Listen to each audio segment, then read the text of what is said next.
Pertussis or whooping cough in 30 seconds or less. Whooping cough or pertussis is a bacterial infection in your lungs.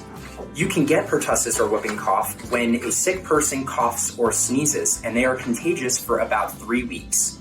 The symptoms are a runny nose, a fever, and a hacking cough. You can prevent whooping cough by getting vaccinated, so if you're around children or infants, it's super important to get vaccinated.